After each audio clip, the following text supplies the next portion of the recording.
Whitney Houston, the voice. The woman whose sound could silence a stadium and make millions feel like she was singing directly to them.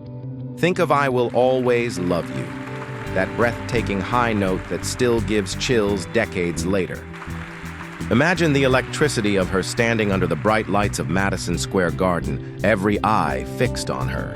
Or remember 1991, when she stepped onto the field of the Super Bowl and sang the national anthem so powerfully, so flawlessly, that the entire country seemed to pause for a moment of awe.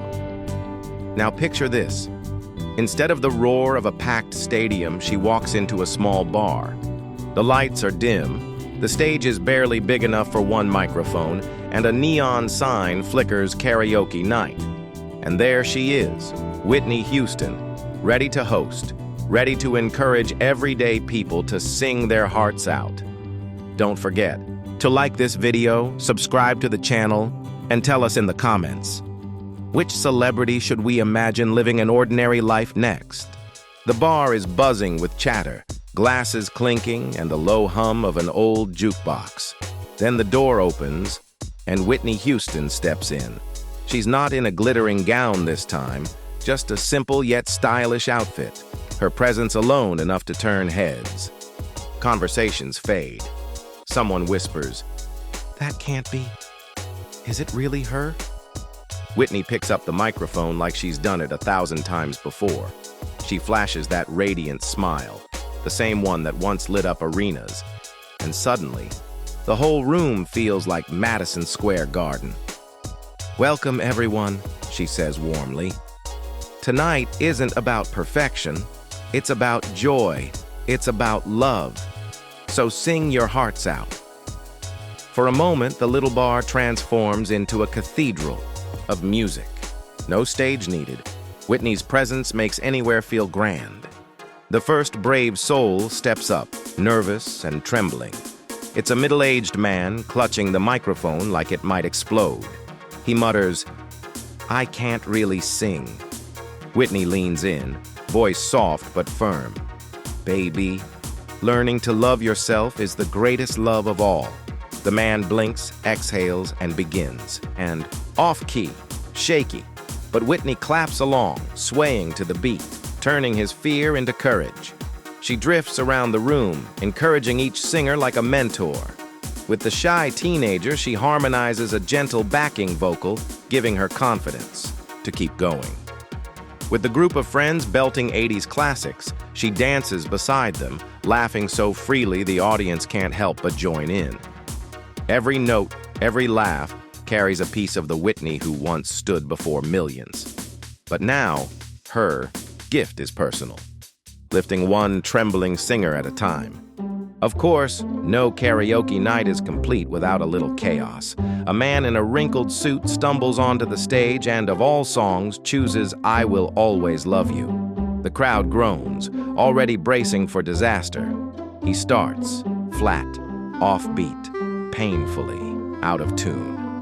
Whitney leans against the bar, covering her mouth, shoulders shaking with laughter. But then, when he reaches the infamous high note, Whitney can't resist. She takes the mic, belts the note flawlessly, and the room explodes in cheers. The poor man bows dramatically, as if it had been his plan all along. Later, a tipsy group tries "How Will I Know," tripping over the lyrics. Whitney slides in beside them, ad-libbing, improvising playful riffs, turning the train wreck into a showstopper. The bar shakes with applause. For Whitney, mistakes are just invitations for more music. As the night goes on, Whitney pauses between singers, her eyes shimmering as she looks at the faces before her. Each person carries a story, a life, a memory, wrapped inside the songs they choose. One woman sings "Greatest Love of All" with raw, trembling emotion, dedicating it to her daughter. Whitney closes her eyes, tears forming, remembering the nights she sang that very song with every ounce of her soul. Another man attempts "I Wanna Dance" with somebody, his voice cracking, but his joy so infectious that the whole bar joins in, dancing between tables. Whitney realizes this is what music always meant to her. Not the fame, not the awards, but the way a simple song could turn strangers into a family. In that dimly lit karaoke bar, she sees the same magic she once felt, under stadium lights. Near midnight, Whitney takes the microphone herself. The crowd falls silent. She doesn't announce the song, she simply begins. Her voice, rich and powerful, fills the room, wrapping every listener in warmth. It's not about showing off, it's about sharing. As she sings, patrons join in, softly at first, then louder until the whole bar becomes a choir. Voices of all kinds, on-key, off-key, high, low, blend into one chorus. Whitney smiles, guiding them like a conductor, her laughter mingling with the melody. When the final note lingers in the air, the room erupts, not just in applause, but in hugs, in tears, in the joy of having witnessed something unforgettable.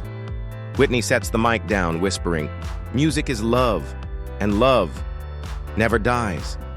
She tips her head, that dazzling smile returning, and walks off the stage. The neon karaoke night sign flickers as if bowing with her. And now, dear viewer, let me ask you, which other celebrity would you like to see living an ordinary life? Write it in the comments, leave a like, and subscribe for more stories like this. Because reality may be ordinary, but in imagination, anything is possible.